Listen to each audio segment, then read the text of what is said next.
दोस्तों, क्या आप लोग जानते हैं कि दुनिया में सबसे ज्यादा श्रिम्प्स या फिर जिसे हम प्रॉन्स भी कहते हैं उसको इंपोर्ट करने वाला देश यूएस है और उसको सबसे ज्यादा श्रिम्प्स की सप्लाई इंडिया से ही की जाती है। इंडिया के अलावा यूएस, इंडोनेशिया और इक्वाडोर से भी काफी मात्रा में श्रिम्प्स इंपोर्ट करता है, पर उनके इंपोर्ट की क्वांटिटी इंडिया के कंपैरिजन में काफी कम है। दोस्तों, भारतीय श्रिम्प्स की वर्ल्ड मार्केट में इतनी ज्यादा डिमांड होने की वजह से काफी सारे लोग इंडियन श्रिम्प एक्सपोर्ट का बिजनेस से जुड़ते जा रहे हैं, जिसके बारे में आज हम आपको पूरी डिटेल में बताएंगे। दोस्तों, भारत में श्रिम्प या प्रॉन एक्सपोर्ट बिजनेस की बात करें तो जैसा कि मैंने आपको पहले भी बताया है कि भारत यूएस को करीब 2.7 लाख टन श्रिम्प एक्सपोर्ट करता है। पहले इस बिजनेस में साउथ ईस्ट एशिया की बाकी कंट्रीज जैसे कि इंडोनेशिया, थाईलैंड एवं वियतनाम का बोलबाला था, परंतु भारत में इंडोनेशिया को पीछे छोड़कर इस पायदान में अपनी पहली जगह बना ली है। दोस्तों, भारत से न केवल यूएस को बल्कि चाइना एवं जापान को भी काफी मात्रा में श्रिम्प्स एक्सपोर्ट किया जाता है, और जहां पहले चाइना में भी साउथ ईस्ट एशियन कंट्रीज जैसे कि वियतनाम और थाईलैंड का बोलबाला था, वहीं आज भारत की भी पकड़ काफी तेजी से बढ़ती जा रही है और भारत से इंपोर्ट किए जाने वाले श्रिम्प्स की क्वांटिटी चाइना में काफी तेजी से बढ़ रही है। इसके अलावा भारत यूरोपियन कंट्रीज को भी काफी मात्रा में श्रिम्प सप्लाई करता है। दोस्तों, इंडिया में श्रिम्प प्रोडक्शन या श्रिम्प ब्रीडिंग की बात करें तो भारत में मुख्य तौर पे ये आंध्र प्रदेश, तमिलनाडु, उड़ीसा, वेस्ट बंगाल एवं गुजरात में की जाती है। क्योंकि इन इलाकों में श्रिम्प का प्रोडक्शन ज्यादा है, इसलिए आपको इन स्टेट्स में प्रॉन के प्रोसेसिंग प्लांट भी मिल जाएंगे और इन स्टेट्स में काफी बड़े पोर्ट्स होने की वजह से यहाँ से एक्सपोर्ट करना भी आसान है, यानी कि इसमें ट्रांसपोर्टेशन का कॉस्ट भी इन स्टेट्स में काफी कम आता है। दोस्तों, इनमें से भी आंध्र प्रदेश भारत में सबसे बड़ा श्रिम्प का प्रोड्यूसर एवं एक्सपोर्टर स्टेट है। इंडियन श्रिम्प्स के एक्सपोर्ट में गवर्नमेंट भी अपनी तरफ से काफी सहूलियत एवं मदद प्रोवाइड करती है। सबसे पहले गवर्नमेंट ने श्रिम्प प्रोड्यूसिंग स्टेट्स में जैसे कि आंध्र प्रदेश, तमिलनाडु, उड़ीसा एवं वेस्ट बंगाल में स्पेशल एक्वाकल्चर जोन्स बना दिया है, जहां पे वे इलेक्ट्रिसिटी एवं कैपिटल के लिए सब्सिडी भी प्रोवाइड कर रहे हैं, जिससे कि श्रिम्प प्रोडक्शन को बढ़ावा मिल सके। इसके अलावा सेंट्रल गवर्नमेंट भी श्रिम्प्स के एक्सपोर्ट के लिए स्टेट गवर्नमेंट को टारगेट्स असाइन करती है, जिसकी वजह से स्टेट गवर्नमेंट भी अपने टारगेट्स को पूरा करने के लिए अलग अलग प्रकार की सब्सिडी स्कीम्स लेकर आती रहती है। और तो और सेंट्रल गवर्नमेंट ने रिसेंटली फूड प्रोसेसिंग सेक्टर के लिए भी पीएलआई यानी कि परफॉर्मेंस लिंक्ड इंसेंटिव की घोषणा की है, जिसके अंदर वैल्यू एडेड फूड्स में श्रिम्प्स भी कवर होंगे, जिससे कि श्रिम्प्स के एक्सपोर्ट को और बढ़ावा मिलेगा। दोस्तों, भारत में श्रिम्प, प्रॉन एवं अन्य सी फूड्स के एक्सपोर्ट को बढ़ावा देने के लिए एक स्पेशल अथॉरिटी का भी गठन किया गया है, जिसका नाम है MPEDA यानी कि marine products export development authority. ये अथॉरिटी भारत में मरीन एक्सपोर्ट्स यानी कि सी फूड के एक्सपोर्ट्स को लाइसेंस देने, उनके स्टैंडर्ड मेंटेन करने, उनका इंस्पेक्शन कराने एवं ट्रेनिंग प्रोवाइड करने के साथ भारतीय सी फूड प्रोडक्ट को विदेश में मार्केटिंग करने के लिए भी काम करती है।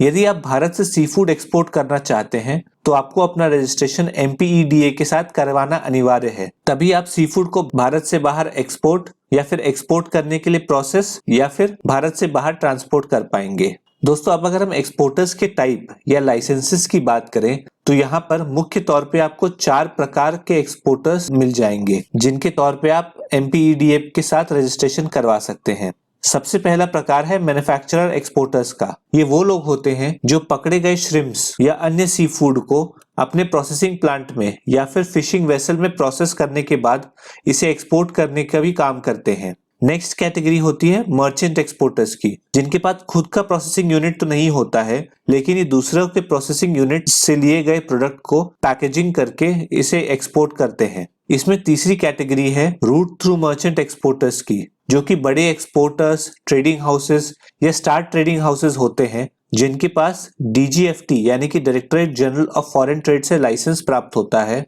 और चौथी कैटेगरी होती है ऑर्नामेंटल फिश एक्सपोर्टर्स की, जो कि खाने वाली फिश नहीं बल्कि अन्य प्रकार की यानी कि ऑर्नामेंटल फिश एक्सपोर्ट करते हैं। जैसे कि एग्जांपल के लिए ये लोग एक्वेरियम वाली मछलियां एक्सपोर्ट करते हैं। दोस्तों, यदि आपके पास कैपिटल अच्छा खासा है तो आप एक मैन्युफैक्चरर एक्सपोर्टर की तरह रजिस्टर कर सकते हैं, जिसमें आपका प्रॉफिट मार्जिन भी दूसरे कैटेगरी के मुकाबले ज्यादा होगा।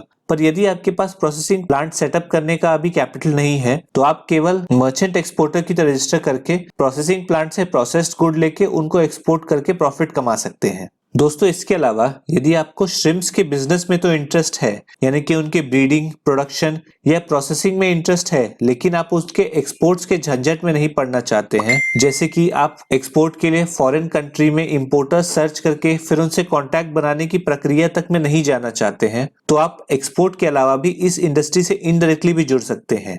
आप यहाँ पर प्रोसेसिंग प्लांट खोलकर श्रिम्प्स की प्रोसेसिंग एवं पैकिंग करके एक्सपोर्टर्स को सप्लाई कर सकते हैं। इसके अलावा आप MPEDA से लाइसेंस लेकर प्री प्रोसेसिंग प्लांट यानी कि केवल पीलिंग वाला काम करके भी इसे प्रोसेसिंग प्लांट या पैकेजिंग प्लांट को सप्लाई कर सकते हैं। फिर नेक्स्ट आप यहाँ पे केवल स्टोर करने के लिए स्टोरेज प्रीमाइसेस ओपन कर सकते हैं, या तो आप श्रिम्प्स के ट्रांसपोर्टेशन के लिए रेफ्रिजरेटेड स्पेशलाइज्ड व्हीकल्स का बिजनेस कर सकते हैं, जिससे आप फिश को या श्रिम्प्स को लंबे समय तक फ्रेश रख के उसका ट्रांसपोर्टेशन कर सकते हैं। इसके अलावा आप फ्रोजन फिश या फिर लाइव फिश के लिए भी स्टोरेज यूनिट्स अलग से बना के उनको रखने की व्यवस्था कर सकते हैं। दोस्तों भारत से ड्राइड या सॉल्टेड मरीन प्रोडक्ट्स का भी एक्सपोर्ट काफी किया जाता है, तो आप इन ड्राइड या सॉल्टेड मरीन प्रोडक्ट्स के लिए भी प्रोसेसिंग या पैकेजिंग प्लांट्स खोल के भी इस इंडस्ट्री से जुड़ सकते हैं। तो दोस्तों है कि नहीं ये कमाल का बिजनेस, जहां पर एक प्रोडक्ट से आपके पास काफी सारे अर्निंग के एवेन्यूज खुल जाते हैं। दोस्तों अब अगर भारत से एक्सपोर्ट होने वाले श्रिम्प के वैरायटीज की बात करें तो भारत से मुख्य तौर पर 2 श्रिम्प की वैरायटी एक्सपोर्ट की जाती है। सबसे पहला वैरायटी है वर्णमयी श्रिम्प, जिसे हम कॉमनली व्हाइट लेग श्रिम्प के नाम से भी जानते हैं। दोस्तों ये श्रिम्प की वैरायटी डिजीज रेजिस्टेंट वैरायटी है, जिसमें बीमारियां लगने के चांस काफी कम होते हैं, और इनका ब्रूड स्टॉक यानी कि ब्रीडिंग करने के लिए जो स्टॉक होता है उसे डायरेक्टली यूएस से इंपोर्ट किया जाता है। इसके बाद इन श्रिम्प्स की ब्रीडिंग करा के इनको भारी मात्रा में एक्सपोर्ट किया जाता है।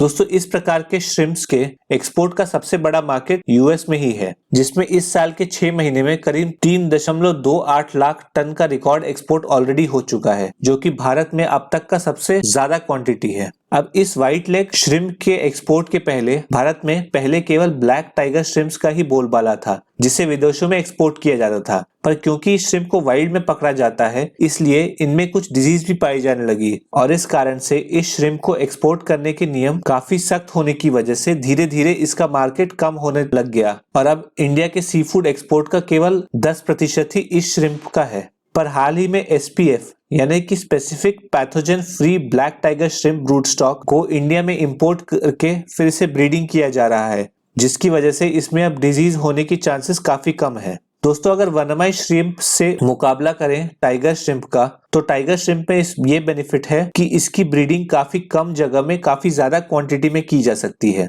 यानी कि आप छोटे से एरिया में ही इसकी ब्रीडिंग करके अच्छी खासी प्रॉफिट मार्जिन कमा सकते हैं। ब्लैक टाइगर श्रिम्प का मेजर एक्सपोर्ट जापान में किया जाता है, जो कि हमारे ब्लैक टाइगर एक्सपोर्ट का करीब 40% है।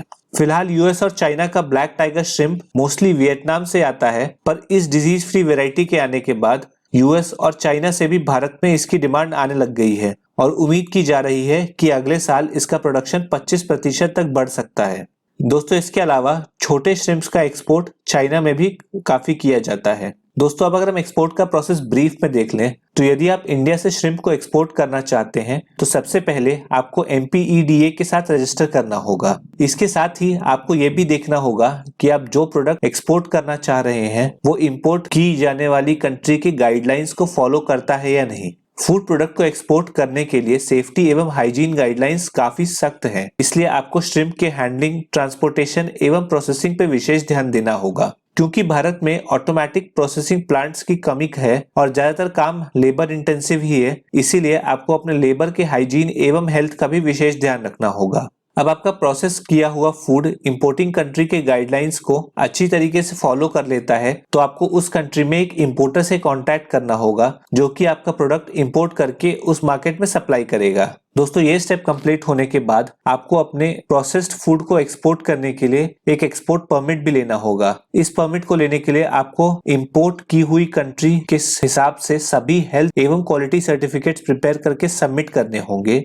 इस प्रोसेस को कंप्लीट करने के बाद आपके पास एक एक्सपोर्ट परमिट आ जाएगा। ये एक्सपोर्ट परमिट जनरेट होने के बाद आपको कस्टम्स डिपार्टमेंट को अपने एक्सपोर्ट डिक्लेरेशन देना होगा, यानी कि आप क्या क्या गुड्स सेंड करना चाहते हैं, जिसके बाद आपको उनकी तरफ से एक एक्सपोर्ट डिक्लेरेशन नंबर भी दिया जाएगा। यदि आपका डिक्लेयर किया गया गुड्स एक्सपोर्ट करने वाले गुड्स से अलग है तो आपका पैकेज रिजेक्ट कर दिया जाएगा।